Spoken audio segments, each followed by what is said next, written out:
ఒకసారి next narration తీసుకుంటాం. అంటే ఇది ఎట్లా ఉందంటే జగన్మోహన్ రెడ్డి గారు కూడా రావటం ప్రజావేదికను కూలగొట్టాడు. ఆయన చెప్పిన రీజన్ ఆ రోజు ఎవరికి నచ్చలేదు ప్రజలకు కూడా. ఆ కూల్చివేత తర్వాత ఆయన 30 రోజులకి మొదలుపెట్టాడు, జగన్మోహన్ రెడ్డి గారు 6 నెలలకు మొదలుపెట్టారు. కానీ ఆ ప్రజావేదిక కూలగొట్టిన తర్వాత జగన్మోహన్ రెడ్డి గారికి ఆయనకి డౌన్ఫాల్ స్టార్ట్ అయింది.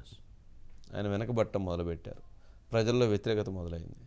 హైడ్రా మొదలుపెట్టినప్పుడు మాత్రం ఫస్ట్ ఒక 2-3 రోజులు తడావుడిగా అనిపించింది. కానీ తర్వాత రోజు క్రమేపీ అన్ని వర్గాల్లో అండి, ఒక వర్గం 2 వర్గాలని కదా, అన్ని వర్గాల్లోనూ భయం ఏర్పడుతుంది. అన్ని వర్గాల్లో కూడా ఒక రకమైనటువంటి ఏమంటాము దాన్ని, ఒక ఆందోళన కలుగుతుంది. ఏంటి ఇలా చేయటం ఏంటి, ఏం జరుగుతుంది అసలు, హైదరాబాద్లో ఏం జరుగుతుంది, భాగ్యనగరంలో ఏం జరుగుతుంది,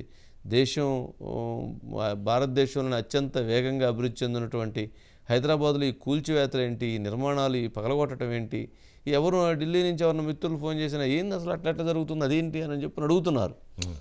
అంటే దానికి ఏ రకంగా సరే ఇల్లీగల్ కన్స్ట్రక్షన్స్ చెరువులో నిర్మించారు, అందువల్ల తీసేస్తున్నారు. కానీ ఎన్ని బట్ నెంబర్ దీని మీద కూడా రియల్ ఎస్టేట్ చాలా ప్రభావం పడిందని, 40% పైగా డౌన్ అయింది. అసలు మీరు 40% హైదరాబాద్లో ఇప్పుడు ఎవరైనా ఏదైనా కొనాలన్నా కానీ భయపడేటువంటి పరిస్థితి ఏర్పడింది. నరేష్ ఉన్నారు sir. Sir good evening sir. Good evening. ఏంటి నరేష్, ఏంటి అసలు ప్రభుత్వం అసలు ఏంటి, ఎక్కడ వరకు వాళ్ళ లక్ష్యం ఏంటి, ఎంతవరకు వెళ్ళాలనుకుంటున్నారు, ఇప్పటివరకు ఎన్ని కూల్చివేతలు చేపట్టారు, ప్రజల వైపు నుంచి వస్తున్నటువంటి ఒక ఆందోళన ఏంటి? సార్ ప్రధానంగా మూసీ ప్రక్షాళన కోసం అని చెప్పేసి రేవంత్ సర్కార్ నిర్ణయించింది. దీనికోసం అని చెప్పేసి హైడ్రా సంస్థను ఏర్పాటు చేసింది. అంటే హైదరాబాద్ పరిసర ప్రాంతాల్లో ఏవైతే ఉన్నాయో చెరువులు ఉన్నాయో అన్ని ఆక్రమణలకు గురయ్యాయి, ఆక్రమణలు తొలగించాలనే ఉద్దేశంతో హైడ్రాను ఏర్పాటు చేశారు.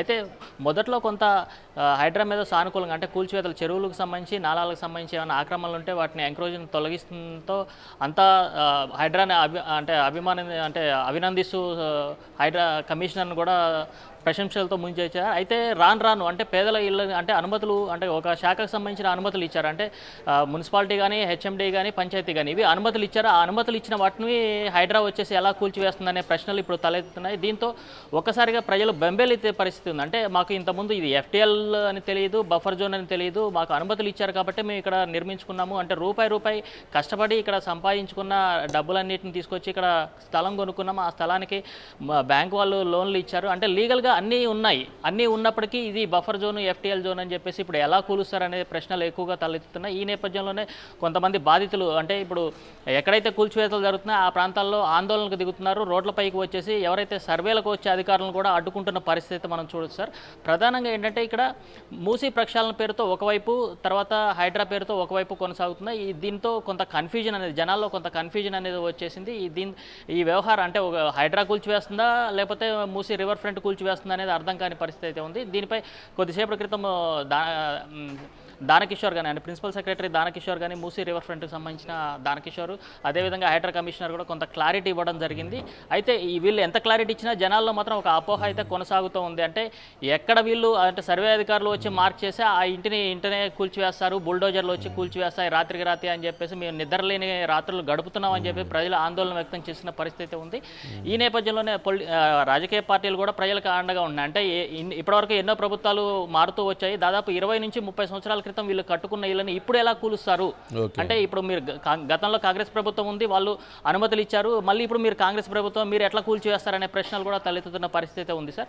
అయితే మనం ప్రధానంగా చూసుకునే విషయాల్లో ఏంటంటే హైడ్రాకి సంబంధించి కూల్చివేతలు జరుగుతున్నాయి. ఈ కూల్చివేతల విషయంలో బాధితులంతా అంటే ఈరోజు తెలంగాణ భవన్కి చేరుకుని తమ గోడును వెళ్ళబోసుకున్న పరిస్థితి ఉంది సార్.